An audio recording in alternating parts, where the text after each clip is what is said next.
Dans ses travaux sur les représentations de la prison dans les premiers textes de Jean Genet, la critique Pascaline Amont décrit l'écriture genetienne comme un processus à la fois de déconstruction et de réappropriation de l'espace carcéral.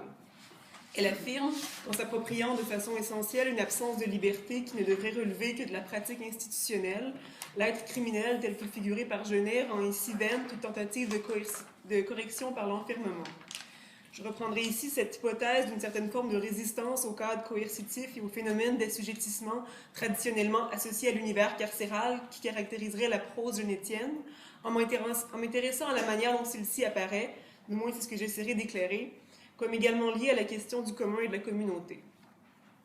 Mon analyse portera plus spécifiquement sur Notre-Dame-des-Fleurs, ce premier roman de Genet mettant en scène un narrateur incarcéré qui collectionne du fond de sa cellule de prison des photographies de criminels condamnés à mort découpées dans les quotidiens français. En s'inspirant des anecdotes racontées par ses co-détenus, des quelques informations qu'il parvient à soutirer au fil de ses échanges avec les gardiens ou son avocat, ainsi que de son propre passé de délinquant, le narrateur tente d'imaginer l'histoire de ces inconnus à qui il attribue des pseudonymes evocateurs, Divine Notre-Dame-des-Fleurs, Mignon. Il invente à ces bandits qu'il décrit comme des petites guapes, des voyous de la pire espèce, des destins croisés, des liaisons amoureuses, des complicités criminelles, des fins tragiques. Ainsi, cette narration, qui prend la forme d'une série de rêveries fantasmatiques, apparaît-elle en quelque sorte comme la construction d'une nouvelle communauté. Une communauté de marginaux, une communauté constituée de ceux qui n'ont pas de communauté, une communauté fictive dont je chercherai ici à réfléchir certaines spécificités.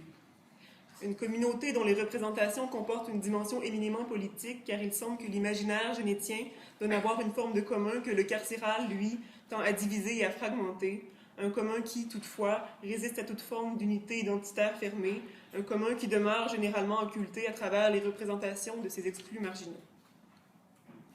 Dans le quatrième ouvrage de la série L'œil de l'histoire, intitulé Peuple exposé, peuple figurant, Georges Didier Huberman s'intéresse aux figurations contemporaines des peuples et questionne les modalités par lesquelles il serait encore possible de faire apparaître les communautés à une époque où elles seraient, plus que jamais, exposées à disparaître à travers leur surexposition médiatique, menacées d'être réduites à un statut de masse figurante.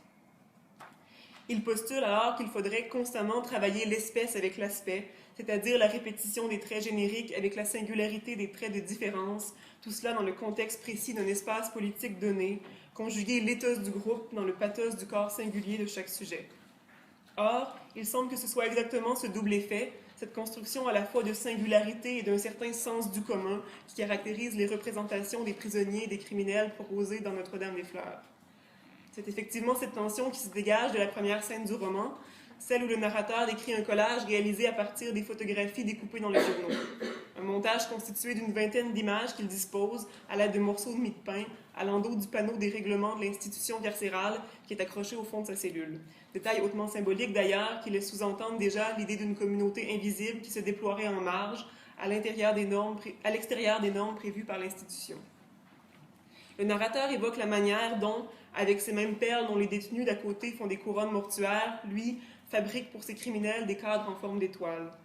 En décorant, en encadrant ainsi ces visages inconnus, il confère une certaine forme de consécration à ces criminels. Il travaille en quelque sorte à attribuer aux images institutionnelles que constituent ces photographies d'arrestation le statut de portrait. Le portrait constituant, comme le définit Jean-Luc Nancy dans Le regard du portrait, la forme de représentation par laquelle le sujet apparaît dans sa vérité et son effectivité, dans toute sa singularité et son autonomie.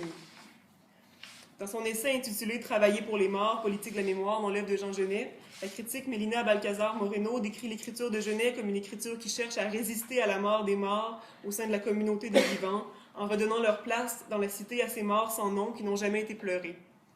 Or, il semble en effet que par la mention de cet encadrement mortuaire, le narrateur de Notre-Dame-des-Fleurs travaille précisément à rendre individuellement à chacun des meurtriers condamnés à mort le statut d'objet de deuil qu'il aurait autrement refusé. Le temps de la narration de Notre-Dame-des-Fleurs étant situé en 1942, le récit a pour trame de fond historique les conflits politiques de la Seconde Guerre mondiale, dont les bruits des bombardements parviennent en écho aux détenus de la prison de Fresnes où est incarcéré le narrateur.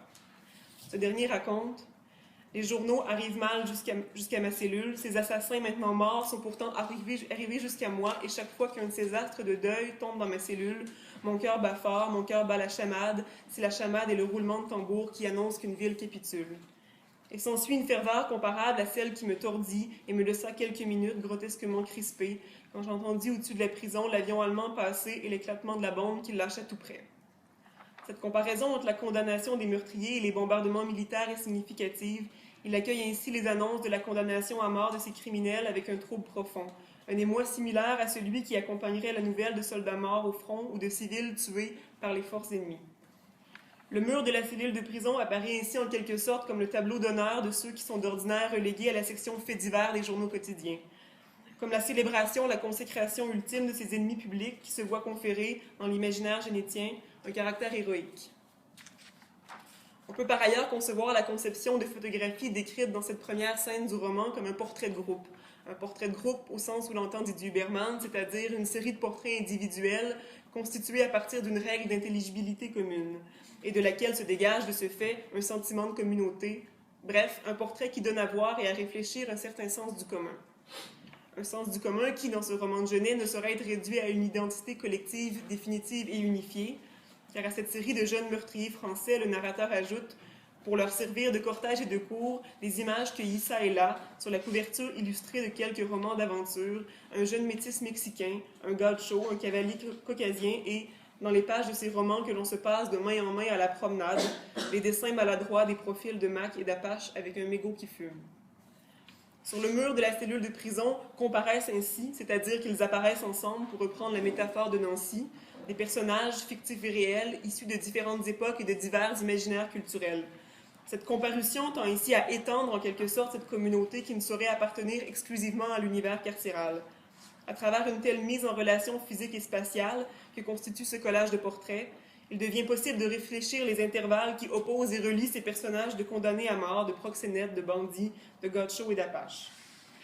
Le portrait de groupe que donne à voir ces premières pages de Notre-Dame-des-Fleurs et dont les différentes figures constituent les protagonistes du reste du roman, se présente ainsi comme une communauté non pas uniquement de prisonniers, mais plutôt comme une communauté d'oubliés, de vaincus de l'histoire selon la formule célèbre de Benjamin, une communauté d'individus aux destins marginaux, occultés ou réduits à des formes stéréotypées. Le narrateur vient également souligner le rapport d'intelligibilité qui unit les différents visages rassemblés dans le collage en affirmant « Ce ne peut être par hasard que j'ai découpé dans des magazines ces belles têtes aux yeux vides. Si je les ai clouées à mon mur, c'est qu'ils avaient, selon moi, au coin de la bouche ou à l'angle des paupières, le signe sacré des monstres, une faille sur leur visage ou dans leurs gestes fixés. » Il évoque ainsi l'idée d'un détail subtil, presque invisible, des traits, des postures, des regards, qui rassemblerait les différents personnages qui en constituent le lieu commun. Il permet ainsi de réfléchir l'idée d'une spécificité corporelle qui constituerait la marque, universelle et intemporelle de la marginalité, de cette résistance à l'ordre qui apparaîtrait comme le trait commun des protagonistes génétiens. Outre cette apparition d'un signe sacré des monstres qui se dessine sur chacun des visages rassemblés dans le collage de portraits, la narration de Notre-Dame-des-Fleurs se caractérise de manière générale par les mentions répétitives d'une série d'expressions, de traits corporels et de gestuels spécifiques.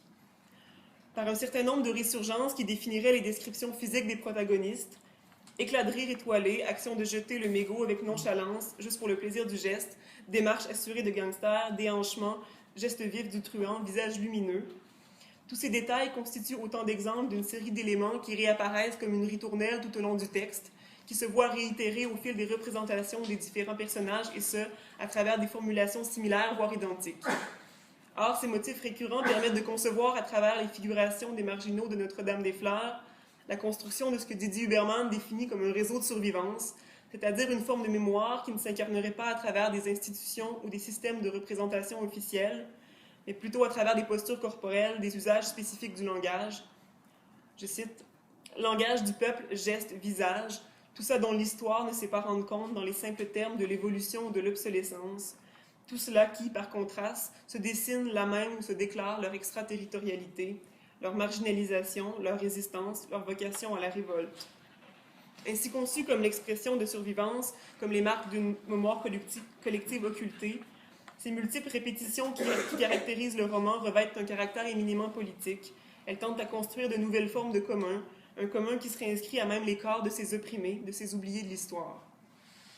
Dans un texte intitulé « Singulier pluriel », publié dans le cadre d'un ouvrage collectif consacré aux écritures du ressassement dans les littératures de la modernité, Dominique Rabaté pose l'hypothèse d'une déconstruction, d'un effacement des sujets et des individualités qui s'effectuerait à travers les figures de répétition. Il postule que, dans le recensement se fraye la force de l'impersonnel. Il affirme que le recensement, ou écriture de la répétition, prend la forme mobile d'un éternel retour du même dans sa différence, retour qui ruine les catégories du même et de l'autre. Il m'apparaît ici intéressant de considérer les différents motifs de répétition qui parsèment les descriptions des protagonistes dans cette perspective d'un effacement ou d'un brouillage des frontières qui séparent les individualités. Car il semble justement que ces multiples résurgences travaillent à faire apparaître les différents personnages de Notre-Dame-des-Fleurs, non pas seulement comme l'expression d'identité individuelle, mais bien comme l'incarnation d'un impersonnel. Un impersonnel qui se dégage, par exemple, des différents textes de signalement, des passages de description clinique traditionnellement diffusés par les autorités afin de retrouver les criminels en fuite, donc ces descriptions qui accompagnent dans le récit l'introduction de nouveaux personnages. Or, ces quelques courts paragraphes qui parsèment le texte se caractérisent par une similarité frappante, par une répétition presque textuelle des mêmes termes. Chacun des assassins est identifié par la description suivante: visage ovale, cheveux blonds, yeux bleus, parfois des yeux bleu-vert, teint mat, dents parfaites, nez rectiligne. Les corps apparaissent alors comme presque interchangeables, les visages se confondent entre eux. Les sujets sont à la fois singuliers et pluriels car ils incarnent à même leur corps une certaine forme d'impersonnel. Impersonnel non pas au sens péjoratif de ce qui serait dépourvu de caractère, mais au sens de ce qui ne saurait être le propre d'un individu et qui serait en ce sens commun. Ces survivants qui s'inscrivent à même les corps des personnages apparaissent en outre comme des formes de résistance entre autres à leur assujettissement, car c'est notamment à travers ces gestuels et ces postures spécifiques que ceux-ci affirment leur singularité, leur indépendance face aux normes et à l'ordre. La séquence descriptive qui accompagne l'apparition du personnage de Notre-Dame-des-Fleurs est en ce sens révélatrice.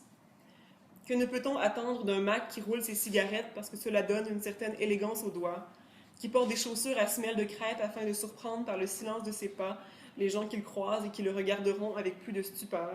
verront sa cravate, environ ses hanches, ses épaules, sa nuque. Sans le connaître, lui accorderont une sorte de souveraineté discontinue et momentanée à cet inconnu, de qui tous ces fragments de souveraineté feront tout de même qu'à la fin de ses jours, il aura parcouru la vie en souverain. Cette idée d'une souveraineté qui s'affirmerait à travers les corps, d'un effet d'attraction qui serait engendré par la simple présence des criminels, cette idée qui s'exprime de manière générale à travers les représentations génétiennes de la prison. Donc, cette idée s'oppose en quelque sorte au pathos qui caractérise bien souvent les figurations de ce type de marginaux. Cette fascination pour le physique des bandits et des assassins dont témoigne l'écriture de Genet a souvent été abordée par les critiques autour des thématiques du fantasme et de l'érotisme. Or, elle ne saurait être assimilable entièrement à la question du désir, car il semble qu'elle s'inscrit dans une perspective plus générale d'un travail formel, stylistique, qui contribue à faire apparaître ces personnages d'exclus comme autant de sujets autonomes, comme autant, pour reprendre encore une fois l'expression de Didier Huberman, autant de forces capables de reconfigurer le futur. Ces gestuels et ces postures sont également résistantes du fait qu'elles constituent l'expression d'un commun, là où le traitement institutionnel prévoit l'isolement. À travers chaque mouvement, c'est une expérience, une temporalité présente qui se dessine, mais c'est également une mémoire collective, bien qu'elle ne saurait être attribuable à une collectivité spécifique qui est convoquée. Chaque geste singulier est en quelque sorte l'incarnation d'un multiple, comme l'illustre explicitement ce passage. Mignon ne souffrira jamais, ou saura toujours se tirer d'une mauvaise passe par son aisance à endosser sur soi les gestes d'un type admiré qui se trouve dans cette même situation. Ainsi, ses désirs n'étaient ni le désir d'être contrebandier, roi, jongleur, explorateur, négrier, mais le désir d'être l'un des contrebandiers, l'un des rois, jongleurs, etc. Dans les plus piteuses postures, Mignon saura se souvenir qu'elle fut aussi celle de quelqu'un de ses dieux, et sa posture à lui sera sacrée, par cela mieux encore que supportable. Ainsi, ce qui peut se concevoir comme une volonté de mimétisme de la part du personnage apparaît moins comme une tentative de s'approprier une identité donnée que comme une volonté de, ne serait-ce que de manière éphémère et sporadique, s'inscrire dans une communauté qui n'est pas, encore une fois, définie, mais plutôt une force du commun par laquelle les protagonistes génétiques résistent à l'exclusion. Une étude de la question du commun dans Notre-Dame-des-Fleurs m'apparaît intéressante, car ce premier roman de Genet travaille à construire, à faire apparaître le commun là où faire communauté paraît a priori impossible. Dans la cellule de prison, espace dont la fonction institutionnelle implique l'isolement, dans l'espace carcéral qui constitue traditionnellement un lieu d'exclusion et d'assujettissement, cet espace que Foucault définit comme un espace clos, découpé, surveillé en tous ses points, où les individus sont insérés en une place fixe, où les moindres mouvements sont contrôlés, où le pouvoir s'exerce sans partage. Notre-Dame des Fleurs donne également à réfléchir la relation entre marginalité et communauté, qui peut à certains niveaux paraître problématique. Car si le principe même de marginalité implique par définition un écart par rapport à une norme donnée, cet écart supposant une affirmation de la singularité qui peut sembler difficilement conciliable avec la construction d'un commun, Genet crée dans cette marge qu'est l'univers du crime et de la prison les conditions de possibilité de la communauté. Or, penser la communauté à l'intérieur de cette marge spécifique implique de réfléchir l'idée du commun au-delà des principes de cohésion que sous-tend une relation en présence, circonscrite, une communauté en tant que vivre ensemble. Parce qu'elle rassemble une multiplicité hétérogène d'individus et de figures qui n'ont comme lieu du commun que leur posture marginale de résistance à l'ordre, la communauté de Notre-Dame-des-Fleurs résiste à toute forme d'unité définitive, à toute limite définie, limite temporelle, spatiale ou culturelle. Ainsi, publié près de 40 ans avant l'émergence des théories contemporaines sur la communauté, ce roman permet déjà de penser le commun au-delà de la notion d'identité. Car bien qu'elle soit composée de marginaux, d'exclus, cette communauté genétienne, elle, n'exclut personne. Elle est sans ordre, composée de sujets souverains et qui, ainsi rassemblés par l'écriture de Genet, exprime la puissance à la fois du multiple et du commun.